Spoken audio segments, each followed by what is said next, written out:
여러분, 하나님 나라 18번째 시간입니다. 산상수훈 시리즈는 세 번째 시간이죠. 오늘 설교 제목은 이웃이 된다는 것, 이렇게 정했습니다. 오늘 본문은 누가복음 10장 25절에서 37절까지 모두 함께 봉독하시겠습니다. 어떤 율법사가 일어나 예수를 시험하여 가로되, 선생님, 내가 무엇을 하여야 영생을 얻으리이까? 예수께서 이르시되, 율법에 무엇이라 기록되었으며 내가 어떻게 읽느냐? 대답하여 가로되, 내 마음을 다하며 목숨을 다하며 힘을 다하며 뜻을 다하여 주 너의 하나님을 사랑하고 또한 내 이웃을 내 몸과 같이 사랑하라 하였나이다. 예수께서 이르시되, 네 대답이 옳도다. 이를 행하라. 그러면 살리라 하시니, 이 사람이 자기를 옳게 보이려고 예수께 여짜오되, 그러면 내 이웃이 누구 오니이까? 예수께서 대답하여 가라사대, 어떤 사람이 예루살렘에서 여리고로 내려가다가 강도를 만나매 강도들이 그 옷을 벗기고 때려 거반 죽은 것을 버리고 갔더라. 마침 한 제사장이 그 길로 내려가다가 그를 보고 피하여 지나가고, 또 이와 같이 한 레위인도 그곳에 이르러 그를 보고 피하여 지나가되, 어떤 사마리아인은 여행하는 중 거기 이르러 그를 보고 불쌍히 여겨 가까이 가서 기름과 포도주를 그 상처에 붓고 싸매고 자기 짐승에 태워 주막으로 데리고 가서 돌보아주고, 이튿날에 데나리온 둘을 내어 주막 주인에게 주며 가로되, 이 사람을 돌보아주라. 부비가 더 들면 내가 돌아올 때에 갚으리라 하였으니, 내 의견에는 이 세 사람 중에 누가 강도 만난 자의 이웃이 되겠느냐? 가로되, 자비를 베푼 자니이다.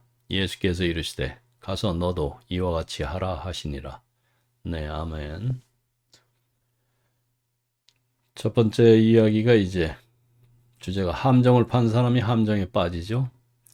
오늘 우리가 살펴볼 본문은 누가복음 10장에 나오는 여러분들이 참 많이 들은 선한 사마리아인의 이야기입니다. 그런데 이 이야기를 그냥 착하게 살자 이렇게 교훈으로만 읽으면은 예수님이 왜 이 이야기를 꺼내셨는지 놓치게 됩니다. 오늘은 그 맥락부터 좀 찬찬히 따라가 보겠습니다. 한 율법 전문가가 예수님 앞에 나타납니다. 그는 예수님을 시험하러 왔어요. 헬라어로는 그 시험하다는 단어가 에크, 헤이라존, 그러니까 함정을 파서 걸어 넘어뜨리려는 의도예요. 선생님, 영생을 얻으려면 어떻게 해야 합니까? 그런데 예수님은 질문에 질문으로 대답하십니다. 율법에 뭐라고 쓰여 있습니까? 당신은 어떻게 읽습니까? 이 율법가는 막힘없이 대답합니다. 하나님을 온 마음으로 사랑하고 이웃을 자신처럼 사랑하라고 했습니다. 예수님은 말씀하십니다. 맞습니다. 그대로 하십시오. 그러면 삽니다. 바로 그 순간 이 율법 전문가는 자기가 스스로 판 함정에 빠졌다는 걸 느꼈을 거예요. 그가 방금 그 입으로 내뱉은 그 대답이 자신이 살아온 방식을 정면으로 고발하고 있었기 때문이죠. 이웃을 자신처럼 사랑한다는 것, 그게 생각보다 훨씬 높은 기준이었던 겁니다. 그래서 이 전문가는 빠져나갈 구멍을 찾아요. 그런데 제 이웃이 누구입니까? 이 질문 참 전문가답지 않은가요? 어떤 문제가 좀 불편해지면은 정의를 좁혀서 책임을 줄이려는 것. 이건 그 시대 전문가만의 이야기가 아니고 우리도 종종 그렇게 하지 않습니까? 내 가족까지는 이웃이고 저 사람까지는 아니다. 내 교회 사람까지는 이웃이고 저 교회 사람은 아니고, 그리고 저 동네 사람은 아니지. 그런데 예수님은 그 질문에 직접 대답하지 않으십니다. 대신 이야기를 하나 시작을 하세요. 그래서 여러분 이야기 속으로 들어가 보시자고요. 그 이야기가 예루살렘에서 여리고로 향하는 이야기.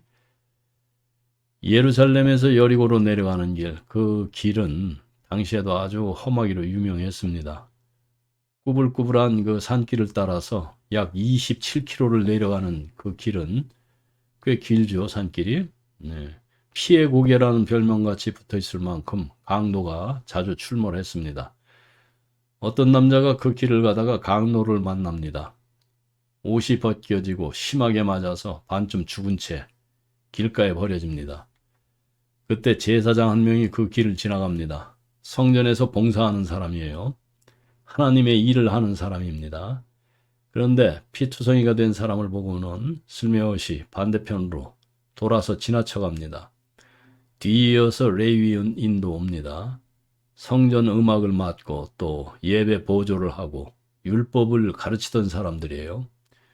그도 똑같이 합니다. 피해서 지나가요. 이 두 사람이 과연 나쁜 사람이었을까요? 꼭 그렇게 볼 수는 없죠. 율법에는 시체에 손을 대면은 의식적으로 부정해진다는 규정이 있었어요. 그 민수기 19장 11절에 보면은 사람의 시체를 만진 자는 7일을 부정하리니, 만약 이미 죽은 사람이라면은 자신이 부정해져서 성전 봉사를 할 수 없게 됩니다. 어쩌면 그들은 지금 나는 종교적인 일을 하러 가는 중이다 이렇게 생각하고 있었을 거예요. 이 불쌍한 사람을 도우면은 내 종교적 의무를 다할 수 없게 된다는 그런 계산이 작동했을 겁니다. 뭐 비난할 수가 없죠. 예수님은 여기서 아주 날카로운 것을 보여주세요. 영적인 것들로 가득 찬 사람, 말만 꺼내면 그냥 뭐 아멘 소리 나오는 사람들, 종교적 지식과 의무로 충만한 사람들 그 마음, 그리고 정작 눈앞에 쓰러진 사람 앞에서 어떻게 작동하는지를 하나님 나라의 복음이 말하는 그 심령이 가난한 자, 푸터코이토 푸뉴마티. 우리는 아직도 이 본문에 지금 아직 그 묵상하고 있는 겁니다. 마태복음 5장 3절 말씀. 그 자신의 영적 자원이 바닥났음을 아는 사람이라고 지난 시간에 설명을 드렸어요. 그런데 이 제사장과 레위인은 이미 영적인 것들로 가득 차 있었어요. 그 가득 참이 오히려 눈앞에 그 도움이 절대적으로 필요한 사람을 보지 못하게 만들었어요. 생각해 보세요. 우리도 때로 그렇지 않습니까? 주일 예배 늦으면 안 된다는 생각에 옆에서 힘들다고 하는 사람, 말 제대로 듣지 못할 때가 있고, 또 기도 모임에 가야 한다는 그런 마음에 뭐 지금 내 곁에 있는 사람 지나치는 일들이 생깁니다. 뭐 식구들 식사도 안 챙겨놓고서 그냥 뭐 교회로 뛰쳐나가는 여인들 뭐 많죠. 네. 그리고 이제 예수님 이야기의 뜻밖의 인물이 등장을 합니다. 사마리아인인데 이 이야기를 듣던 유대인들이 이 대목에서 얼마나 당황했을지 우리는 지금 실감이 나지를 못할 거예요. 그리고 이해하지도 못하고 느끼지도 못할 거예요. 그러나 유대인들은 다릅니다. 사마리아인은 아시리아에 의해서 그 이스라엘 땅에 끌려온 이방인들과 섞인 그 혼혈 민족이에요. 그래서 신앙을 지키지 못한 족속으로 보았고, 하나님을 믿기는 했는데 저희들끼리 그냥 예루살렘 성전이 아닌 자기들 산에서 그 예배를 드렸고, 또 성경도 조금 다르게 받아들였어요. 그러다 보니까 저건 잘못된 믿음이다, 뭐 저건 물탄 믿음이다 이렇게 보였죠. 그래서 말이 점점 거칠어졌고, 길에서 마주치는 것을 피하기 위해서 같은 길을 사용하지도 않았고, 같은 식탁에 앉는 것은 뭐 그런 일은 더더욱 없었고, 아예 상종하지 않는 인간들이 된 겁니다. 이런 상황에서 예수님이 그 사마리아 사람을 이야기 속 중심에 세운 겁니다. 유대인들이 가장 경멸하고 멀리 두었던 사람을, 개라고 부르던 사람을 이웃의 자리로 불러내신 거예요. 그러므로 그 유대인들에게는 그 종교적으로 또 민족적으로 사회적으로도 완전한 이방인이었어요. 그 사마리아인이. 심지어 서로 그릇도 같이 쓰지 않을 정도였으니까. 네, 이런 이야기들은 그 요한복음 4장 9절에 다 나와 있어요. 그래서 선한 사마리아인이라는 말 자체가 유대인들 귀에는 말이 안 되는 조합이죠. 예수님에게 갑자기 그 사마리아 사람이 등장하면 당시 유대 사람들은 어떤 생각을 했을 것 같아요? 하필 왜 사마리아인이야? 뭐. 그런데 이 사마리아인이 바로 그 쓰러진 사람을 봅니다. 그리고 스플랑크 니조마이, 그러니까 창자가 끊어지는 듯한 궁율이 그를 사로잡습니다. 이 헬라어 단어는 단순한 동정심이 아닙니다. 내장 깊숙한 곳에서 솟아오르는 몸이 먼저 반응하는 그런 연민이에요. 예수님이 그 병자들 보실 때, 그리고 무리를 보실 때도 이 단어가 쓰여요. 그 마태복음 그 9장 36절과 14장 14절에서. 그러니까 이성적인 어떤 생각 이전에 마음이 먼저 움직이는 상태. 예, 그래서 멈춰 서고 이렇게 다가가고 손을 대게 되죠. 마태복음 9장 36절을 좀 볼까요? 무리를 보시고 민망히 여기시니 이는 저희가 목자 없는 양과 같이 고생하며 유리함이라. 여기서 그 민망히 여기시니 단어가 바로 이 단어예요. 그리고 그 마태복음 14장 14절에서 예수께서 나오사 큰 무리를 보시고 불쌍히 여기서 그 중에 있는 병인을 고쳐 주시니라. 여기서 그 불쌍히 여기사, 예, 그 단어도 같은 단어고. 그래서 사마리아인의 마음이 그렇게 움직였으니까 몸이 따라가죠. 달려가서 상처를 씻기고 또 기름과 포도주를 붓고 자기 짐승에 태우고 요한까지 데려가서 돌봐줍니다. 그런데 이 사마리아인의 이야기는 거기서 끝나지는 않아요. 그가 한 일을 다시 이렇게 천천히 따라가 보면은 상처를 씻기고 붕대를 감은 것만이 아니고 그는 그 사람을 자기 나귀에 태웠어요. 자신은 뭐 발로 걸어가야 했을 거고 영안에다가 대다 놓고 이제 됐다. 나는 뭐 할 일 다 했고 갈 길이 있다고 이렇게 하지 않았어요. 그날 밤을 고스란히 옆에서 돌봅니다. 다음날 아침이 되어서야 이제 자리를 뜨면서 여관 주인을 불러서 돈을 맡기고 부탁을 해요. 이 사람을 잘 돌봐 주십시오. 돈이 더 들면은 내가 돌아올 때 갚겠습니다. 이것은 충동적인 친절이 아니죠. 끝까지 책임지는 사랑입니다. 느낌이 올 때만, 뭐 기분이 좋을 때만 베푸는 그런 사랑이 아니라 자리를 뜬 이후에도 그 사람의 회복을 위해서 자기 것을 내어놓는 그런 사랑, 네, 사랑이에요. 이 이야기는 참 구체적입니다. 나귀, 여관, 동전, 여관 주인과의 약속. 당시 예수님의 말씀을 듣던 사람들 중 누군가는 이와 비슷한 일을 직접 보았거나 들었을 수도 있어요. 예수님은 종종 그렇게 하셨고 하늘의 진리를 땅의 사실에 빗대어서 말씀을 하셨고 듣는 사람들의 머릿속에 살아있는 그림이 그려지게 하셨습니다. 그리고 그 그림은 오늘 우리 시대에도 여전히 반복되는 장면이죠. 그 이야기가 끝나고 예수님이 그 전문가에게 다시 물으십니다. 세 사람 중에 누가 강도 만난 사람의 이웃이 되었다고 생각합니까? 그러니까 이 질문 앞에서는 뭐 누구도 꾸물거릴 수가 없죠. 답은 이미 정해져 있으니까. 그런데 이 전문가의 대답이 참 흥미롭습니다. 자비를 베푼 사람입니다. 사마리아인입니다. 이라는 말을 끝내 입 밖에 내지 못하죠. 자신이 평생 멸시해왔던 그 이름을 지금 이 자리에서 칭찬의 대상으로 부를 수가 없었던 거예요.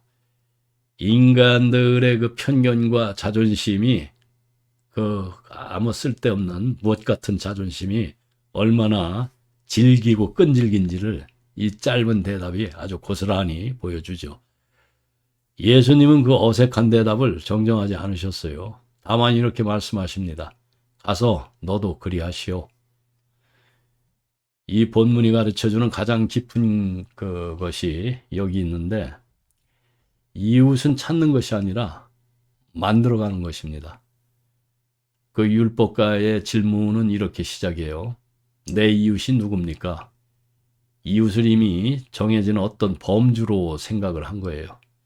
찾아내야 할 대상, 확인해야 할 어떤 목록처럼 여긴 거죠.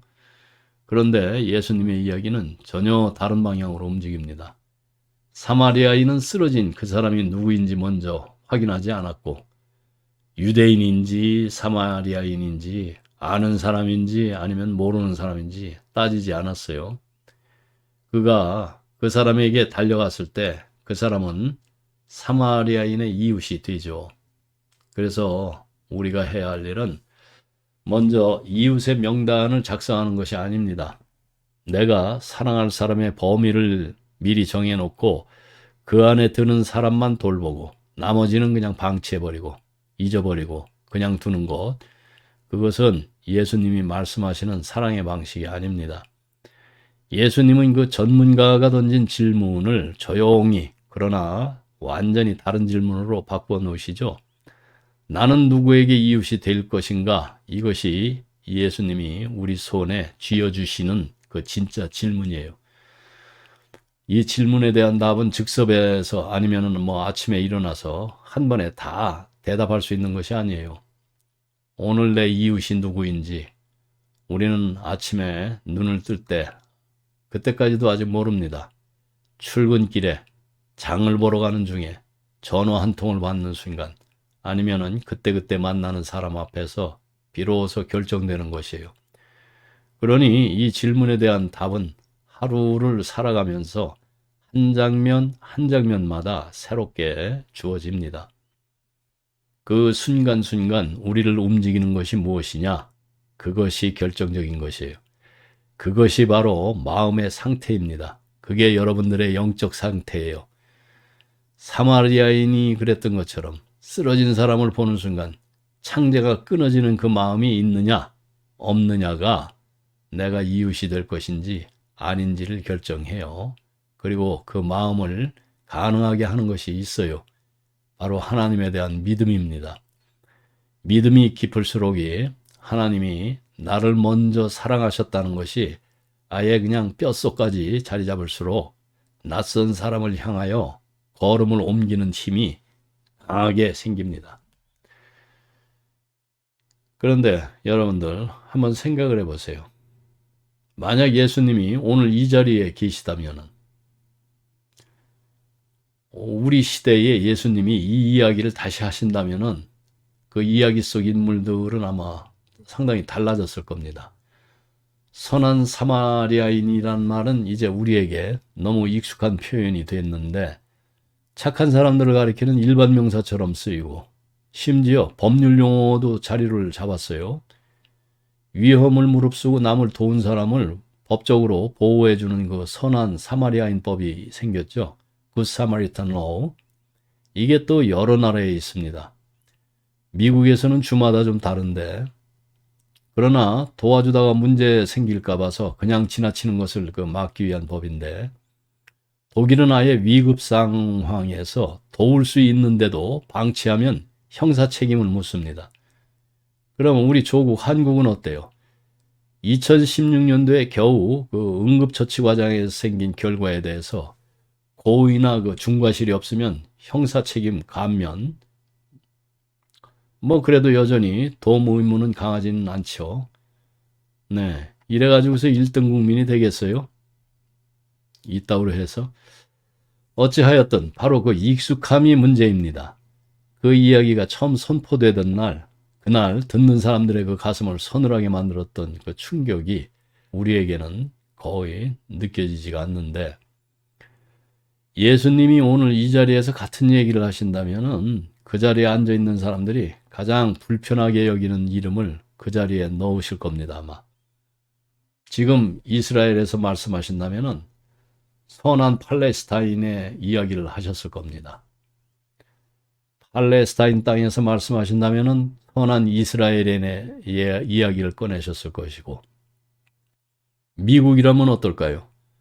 선한 이란인, 아니면 선한 공산주의자, 선한 무슬림, 이런 이름들이 그 자리를 채웠을 거고, 어떤 교회에서는 또 선한 페미니스트, 아니면은 선한 동성애자가, 반대로 또 그 안티크라이스트 있죠? 이 사람들 모이는 거 세속적인 모임에서는 가시면은 또 선한 기독교인, 뭐 아니면 선한 목사, 선한 집사, 이런 말이 똑같은 그 충격을 주었을 거예요. 예수님은 그 충격을 의도를 하십니다. 왜냐하면은 그 충격 안에 이 이야기의 핵심이 들어있기 때문이에요. 누가 영생을 가지고 있는지, 누가 하나님과 함께 있는지, 누가 진정으로 복받은 사람인지, 우리는 겉모습으로 죽었다 깨나도 알 수 없습니다. 겉으로 판단하지 마세요, 여러분. 소속으로도 그렇고, 직함으로도 그렇고, 민족으로도 그렇고, 알 수가 없어요. 그것은 오직 마음의 문제입니다. 사무엘상 그 16장 7절이 이미 그것을 말했어요. 사람은 외모를 보거니와 여호와는 중심을 보신다. 그리고 누가복음 16장 15절에서 예수님은 더 직접적으로 말씀을 하십니다. 사람이 높이 여기는 것이 하나님 앞에서는 가증한 것이다. 우리가 당연하게 여기는 기준, 그리고 우리 사회가 훌륭하다고 인정하고 있는 자격들, 인간들이 칭찬하는 것들, 그것들이 하나님 눈에는 전혀 다른 무게를 가질 수가 있습니다, 여러분. 그렇다면 예수님은 왜 이런 방식으로 가르치셨는가? 그것을, 그 물음을 좀 깊이 들여다보아야 됩니다. 예수님 시대의 훌륭한 교사들의 목표는 정보를 전달하는 것이 아니었어요. 듣는 사람들의 그 삶 자체를 바꾸는 것이었습니다. 물론 무언가를 알게 되는 과정이 필요할 수는 있어요. 그러나 알게 되는 것 그 자체가 가르침의 목적이 아니었습니다. 그 알미 사람을 어떻게 변화시키느냐, 그것이 전부죠. 그런데 오늘날 우리 교육 방식은 그것과 많이 다르죠. 오늘날 배우는 사람들은 그저 자신을 일종의 그 빈 그릇으로 생각하죠. 그래서 교사는 그 지식을 가지고 있고 그것을 학생들에게 부어 넣는 사람, 항아리에서 머그잔으로 따라붙는 것처럼 교사는 최대한 정확하게 전달해야 되고 또 학생은 그것을 잘 받아서 담아야 합니다. 그리고 나중에 시험 봐서 그 내용을 말로 제안할 수 있으면 이해한 것으로 또 간주하고 그 지식이 실제로 그 사람의 삶을 바꿨는지는 묻지를 않아요. 여기에 맹점이 인간들의 교육의 맹점이죠. 한번 상상해 보세요. 만약 오늘 우리가 산상수훈 강의에 초대를 받는다면 여러분들 어떻게 갈 것 같습니까? 아마 노트 챙기고 펜 준비하고 혹시 몰라서 녹음기까지 챙겨갈 겁니다. 막상 도착해서 이제 베드로가 그냥 들어보세요 라고만 한다면 속으로 걱정될 거예요. 중요한 내용을 놓칠까 봐서, 정확하게 기억하지 못할까 봐서 불안한 거죠. 그런데 예수님의 제자들은 그러지 않았어요. 그들은 이야기 속으로 들어가고 있었습니다. 선한 사마리아인 이야기를 들으면서 자신이 어느 자리에 서 있는지를 느끼고 있었어요. 예수님 시대의 교사에게 주어진 과제는 분명했는데 듣는 사람의 삶의 흐름을 바꾸는 것입니다. 메모가 없어도, 녹음기가 없어도, 심지어 외우지 않아도 그 사람의 그 안에 오래 남는 무언가를 심어주는 것. 그렇게 하지 못한 가르침은 아무리 정확하고 아무리 많은 내용을 담고 있어도 아무런 의미가 없습니다. 요즘 사회에서 벌어진 일각에서 잘 여러분들 표본을 보시면 돼요. 굳이 이렇다고 이야기 안 하겠습니다. 저는 이제 기억하는 순간이 있는데 1963년도에 제가 어렸어요. 그때 한국의 늦가을 쌀쌀한 바람이 불기 시작하던 새벽이었는데 어머니가 라디오 앞에 앉아 계셨어요. 그런데 갑자기 어머니 표정이 굳어지는 것을 보고 라디오에서 흘러나온 소리에 이제 귀를 기울이시다가 어머니는 그 자리에서 그대로 멈추셨는데 케네디 대통령이 암살되었다는 뉴스였어요. 당시 이제 어린 저는 그 순간 어머니 얼굴을 바라보고 놀라움과 충격으로 굳어버린 그 표정, 무슨 말도 나오지 않는 듯 그 멍하니 라디오를 향해 앉아 계시던 모습, 지금도 눈에 선합니다. 한 번도 적어본 적이 없어요. 외우려 한 적도 없고, 근데 그 장면은 60년이 넘도록 지워지질 않습니다. 우리는 삶에 진짜 충격을 준 것을 저절로 기억하게 돼요. 기록하지 않아도, 외우려고 하지 않아도 그것은 남습니다. 위대한 스승의 비결이 바로 거기 있는데 듣는 사람의 삶 안에 살아있는 그 경험을 만들어내는 것. 그게 전부입니다. 예수님은 바로 그렇게 가르치셨는데 듣는 사람들의 일상 속으로 들어가셔서 그들이 살아가면서 부딪히는 그 구체적인 장면들 안에 말씀을 심어 놓으십니다. 그 이야기들은 마음속에 자리 잡고 있다가 삶의 어느 순간 조용히 녹아 나옵니다.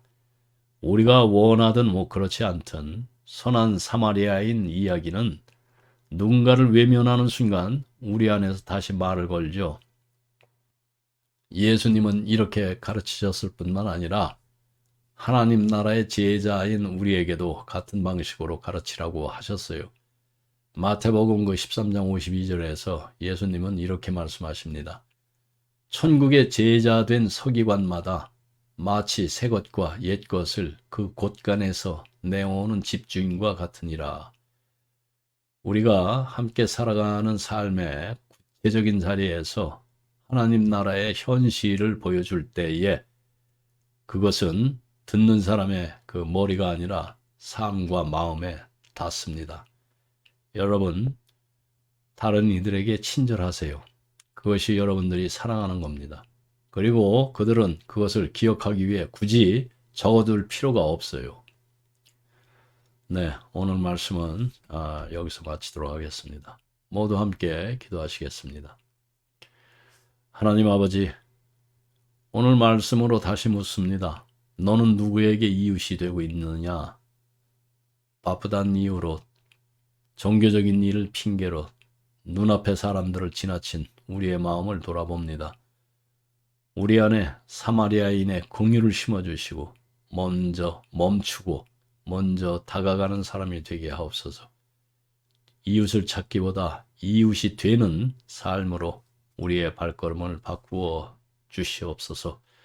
예수님의 이름으로 기도합니다. 아멘.